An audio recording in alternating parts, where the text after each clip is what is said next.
ವೇದಿಕೆಯ ಮೇಲಿರುವ ಎಲ್ಲ ಹಿರಿಯರೇ, ವೇದಿಕೆಯ ಮುಂಭಾಗದಲ್ಲೂ ಇರುವಂತಹ ಎಲ್ಲ ಹಿರಿಯರೇ ಮತ್ತು ಆತ್ಮೀಯರಾದಂಥ ಸ್ನೇಹಿತರೆ, ಮೊದಲು ವಿ ಸಿ ಅವರ ಚೈತನ್ಯಕ್ಕೆ ನಮಸ್ಕರಿಸಿ ಎರಡು ಮಾತುಗಳ ಮೂಲಕ ನನ್ನ ಅಭಿಪ್ರಾಯವನ್ನು, ಭಾವನೆಯನ್ನು ವ್ಯಕ್ತಪಡಿಸೋದಕ್ಕೆ ಇಷ್ಟಪಡ್ತಾ ಇದ್ದೀನಿ.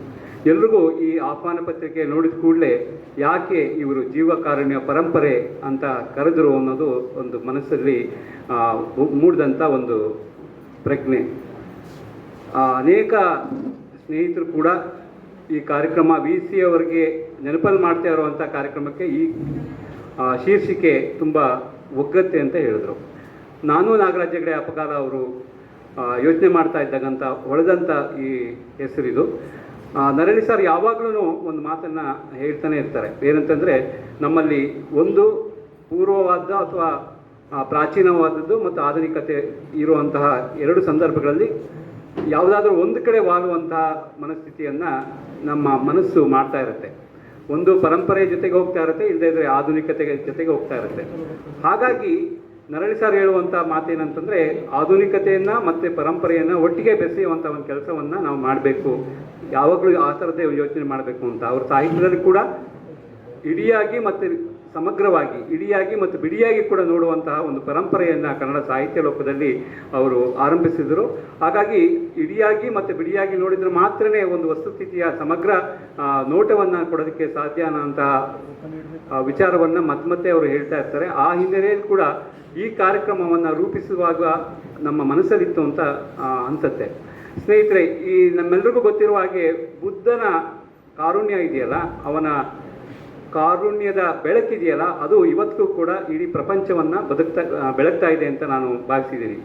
ಅವನ ಮಾತಿನ ಅಥವಾ ಅವನಿಂದ ಪ್ರೇರೇಪಿತರಾಗಿ ಯುದ್ಧ ಪಿಪಾಸವಾದಂಥ ಅಶೋಕ ತನ್ನ ಯುದ್ಧದ ನೀತಿಯನ್ನು ಬಿಟ್ಟು ಸಮುದಾಯ ಪ್ರಜ್ಞೆಯ ಕಡೆಗೆ ಮತ್ತು ಸಮಾಜದ ಶಾಂತಿಗಾಗಿ ಅವನು ಮೊಟ್ಟಮೊದಲನೆಯದಾಗಿ ಕರ್ನಾಟಕದಾದ್ಯಂತ ಸುಮಾರು 23 ಶಾಸನಗಳನ್ನು, ಹಿರಿಯ ಶಾಸನಗಳನ್ನು ಕೊರೆಸುವುದರ ಮೂಲಕ, ರಚನೆಸುವುದರ ಮೂಲಕ ಅವನು ಆ ಶಾಂತಿ ಸಂದೇಶವನ್ನು ಇಡೀ ಜಗತ್ತಿಗೆ ತೋರಿಸ್ಕೊಟ್ಟಂಥವನು. ಅವನ ನಂತರ ನಾವು ನೋಡೋದಾದರೆ ಮಾನವ ಕುಲ ತಾನೊಂದೇ ಒಲಂ ಎನ್ನುವಂತಹ ದೊಡ್ಡ ಆದರ್ಶದ ಮಾತನ್ನು ನೀಡಿದಂಥ ಪಂಪ ನಮಗೆ ಆ ಬೆಳಕನ್ನು ಮುಂದುವರಿಸಿದ ಅಂತ ನಾನು ಭಾವಿಸಿದ್ದೀನಿ. ಅದರ ನಂತರ ನಮ್ಮ ಕನ್ನಡ ಸಾಹಿತ್ಯ ಚರಿತ್ರೆ ನೋಡಿದ್ರೆ ಹೀಗೆ ಈ ಕಾರುಣ್ಯ ಪರಂಪರೆಯನ್ನು ಬೆಳಗಿಸಿದಂತಹ ಅನೇಕ ಉದಾಹರಣೆಗಳು ಸಿಗುತ್ತೆ. ಸಂಕಲ್ಪ ಹಿಂಸೆ ಕೂಡ ಹಿಂಸೆ ಅನ್ನುವಂಥ ಒಂದು ಪರಿಕಲ್ಪನೆಯನ್ನು ತನ್ನ ಕಾವ್ಯದ ಮೂಲಕ ಕಟ್ಕೊಟ್ಟಂಥವನು ಜನ್ನ. ಆಮೇಲೆ ರತ್ನಾಕರ ವರ್ಣಿ ಕೂಡ ತನ್ನ ಕಾವ್ಯದಲ್ಲಿ ಬಹಳ ಮುಖ್ಯವಾದಂಥ ಒಂದು ಪರಿಕಲ್ಪನೆಯನ್ನು ಮಂಡಿಸೋದಕ್ಕೆ ಪ್ರಯತ್ನ ಪಡ್ತಾನೆ. ಯುದ್ಧ ಅಂತಂತಂದರೆ ಇಡೀ ಎರಡು ಜಗತ್ತುಗಳ ನಡುವೆ ಅಥವಾ ಪ್ರಪಂಚದ ನಡುವೆ ಅಥವಾ ಸಮುದಾಯಗಳ ನಡುವೆ ನಡೆಯುವಂಥದ್ದಲ್ಲ, ಅದು ಏನಿದ್ರೂ ನಡೀಬೇಕಾಗಿದ್ದು ಇಬ್ಬರ ನಡುವೆ ಅಂತ ಹೇಳಿ, ಯಾರು ಯುದ್ಧದ ಪರವಾಗಿ ಮತ್ತು ವಿರೋಧವಾಗಿರ್ತಾರೋ ಅವರು ಇಬ್ಬರು ಮಾತ್ರ ಯುದ್ಧ ಮಾಡಬೇಕು ಅಂತ ಒಂದು ಸಮುದಾಯ ಪ್ರಜ್ಞೆಯನ್ನು ಇಟ್ಕೊಂಡು ಆ ಯುದ್ಧದ ಪರಿಕಲ್ಪನೆಗೆ ಒಂದು ಹೊಸ ಪರಿಕಲ್ಪನೆಯನ್ನು ಕೊಡೋದಕ್ಕೆ ಅವನು ಪ್ರಯತ್ನ ಪಡ್ತಾನೆ. ಆನಂತರ ರಾಘವಾಂಕ ತಾನು ಯಾಕೆ ಕಾವ್ಯ ಬರಿತಾ ಇದ್ದೀನಿ ಅಂತಂದರೆ ಜನ ಬದುಕಲೆಂದು ಬರಿದನಿ ಕಾವ್ಯ ಅಂತ. ಅಂದರೆ ಸಾಹಿತ್ಯದ ನಿಜವಾದಂತಹ ಆಶಯ ಏನಿದೆ ಅಂತಂದರೆ ಈ ಸಮಾಜದ ಒಂದು ಒಳಿತನ್ನು ಕಾಪಾಡುವಂತಹ ಮತ್ತು ಈ ಸಮಾಜಕ್ಕೆ ಆಗಾಗ ಅಂಟ್ಕೊಳ್ಳುವಂತಹ ರೋಗಗಳಿಂದ ಮುಕ್ತಿ ಕೊಡುವಂತಹ ಕೆಲಸವನ್ನು ಸಾಹಿತ್ಯ ಮಾಡುತ್ತೆ ಅನ್ನುವಂಥ ಒಂದು ಹಿನ್ನೆಲೆಯಲ್ಲಿ ಅವನು ಆ ಹಿನ್ನೆಲೆಯಲ್ಲಿ ಕಾವ್ಯವನ್ನು ಬರೀತಾನೆ. ನಿಮ್ಮೆಲ್ಲರಿಗೂ ಗೊತ್ತಿರುವ ಹಾಗೆ ವಚನಕಾರರು ಇಡೀ ಸಮಾಜದ ಈ ಅನಾರೋಗ್ಯಪೂರ್ಣವಾದಂತಹ ವಾತಾವರಣವನ್ನು ಮತ್ತೆ ಒಂದು ಆರೋಗ್ಯಪೂರ್ಣವಾದಂತಹ ಸಮಾಜ ನಿರ್ಮಾಣಕ್ಕೋಸ್ಕರ ದುಡಿದವರು.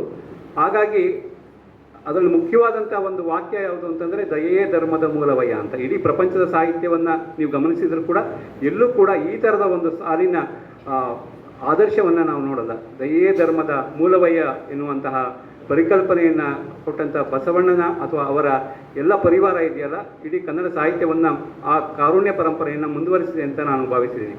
ಆ ನಂತರ ಆಧುನಿಕ ಸಾಹಿತ್ಯಕ್ಕೆ ಬಂದರೆ ನಮ್ಮ ಸರ್ವಜನಾಂಗದ ಶಾಂತಿಯ ತೋಟ ಎನ್ನುವಂತಹ ಪರಿಕಲ್ಪನೆಯ ಮೂಲಕ ಕುವೆಂಪು ಅವರು ಬೆಳಗಿದಂಥ ಈ ಕಾರುಣ್ಯದ ಬೆಳಕಿದೆಯಲ್ಲ, ಅದು ಹಾಗೆ ಮುಂದುವರಿಯುತ್ತೆ.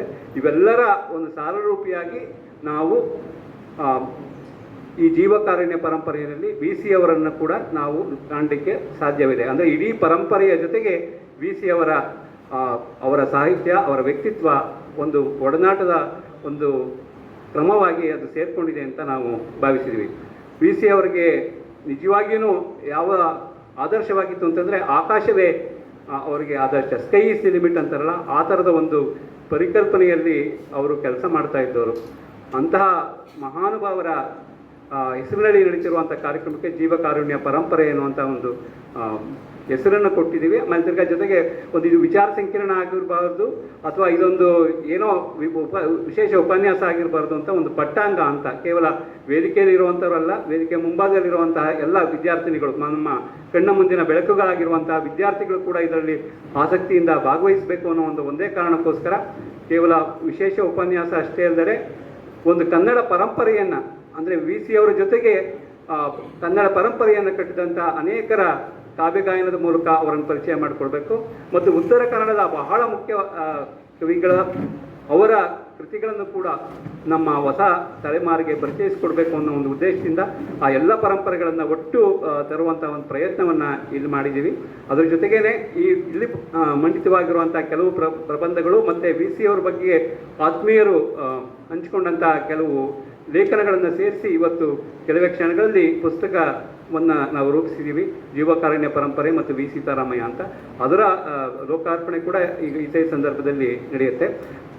ಇವೆಲ್ಲದಕ್ಕೂ ಕಲಶಪ್ರಾಯವಾಗಿ ನಮಗೆ ಯಾವಾಗಲೂ ಒಂದೇನು ಅಂತಂದರೆ ಆ ಪರಂಪರೆಯನ್ನು ಮುಂದುವರಿಸುವಂತಹ ಯಾರಾದರೂ ವ್ಯಕ್ತಿಗಳು ಬೇಕಾಗುತ್ತೆ. ಎಂ ವಿ ವೆಂಕಟೇಶ ಮೂರ್ತಿಯವರು ಮತ್ತು ಸತ್ಯನಾರಾಯಣ ಅವರು ಹೇಗೆ ವಿ ಸಿ ಸಂಪದವನ್ನು ಕಟ್ಟಿ ಈ ವಿ ಸಿ ಅವರ ಆತ್ಮಚೈತನ್ಯವನ್ನು ಮುಂದಿನ ಜನಾಂಗಕ್ಕೆ ತಂದುಕೊಟ್ರು, ಅದರ ಮುಂದುವರೆದ ಭಾಗವಾಗಿ ನಾನು ಕೇಳಿದ ಹಾಗೆ ಆ ಪರಂಪರೆಯನ್ನು ಮುಂದುವರಿಸಬೇಕು ಅಂತ ಆಸಕ್ತಿ ಇಟ್ಕೊಂಡಿರುವಂಥವ್ರು ಸುನಿಲ್ ಮುರಳೀಧರ್ ಅವರು.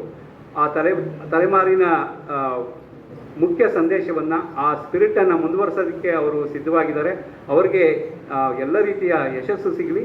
ಅವರ ಜೊತೆಗೆ ನಾವೆಲ್ಲರೂ ಕೈ ಜೋಡಿಸೋಣ. ಮುಂದಿನ ದಿನಗಳಲ್ಲಿ ಕೂಡ ನಾವು ಇದೇ ರೀತಿಯ ಕಾರ್ಯಕ್ರಮಗಳನ್ನು ರೂಪಿಸಿಕೊಳ್ಳೋದ್ರ ಮೂಲಕ ನಾವು ಒಂದು ಸಮಾಜಕ್ಕೆ ಒಂದು ಮಾದರಿಯಾದಂಥ ಕೆಲಸವನ್ನು ಮಾಡಿ ತೋರಿಸೋಣ. ಈಗ ಕೃಷ್ಣಾನಂದ ಕಾಮತ್ ಇರ್ಬೋದು, ಗೌರೀಶ್ ಕಾಯ್ಕಿಣಿ ಇರ್ಬೋದು, ಯಶವಂತ್ ಚಿತ್ತಾಲರಾಗಿರ್ಬೋದು, ಸುರಂ ಎಕ್ಕುಂಡಿ ಅವರಾಗಿರ್ಬೋದು, ಈ ನೆಲದ ಅನೇಕ ಚೈತನ್ಯಗಳ ಪರಿಚಯವನ್ನು ನಾವು ಮಾಡಿಕೊಡುವಂಥ ಒಂದು ಅವಶ್ಯಕತೆ ಇವತ್ತಿದೆ. ಇವತ್ತು ಯಾವ ಅಕಾಡೆಮಿಗಳು,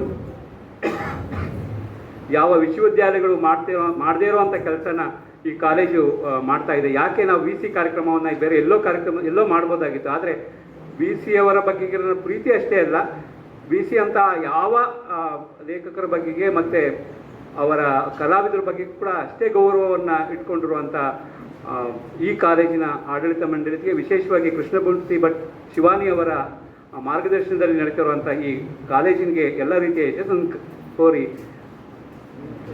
ನಾನು ಧನ್ಯವಾದಗಳನ್ನು ಅರ್ಪಿಸ್ತೀನಿ. ಹಿರಿಯರಾದಂಥ ಶ್ರೀ ಜಿ ಯು ಭಟ್ ಅವರು ಬಂದಿದ್ದಾರೆ. ಅವರು ಕೂಡ ನಿಮ್ಮೆಲ್ಲರ ಪರವಾಗಿ ಹೃತ್ಪೂರ್ವಕವಾದಂಥ ಸ್ವಾಗತವನ್ನು ಬಯಸ್ತಾ ಇದ್ದೀನಿ.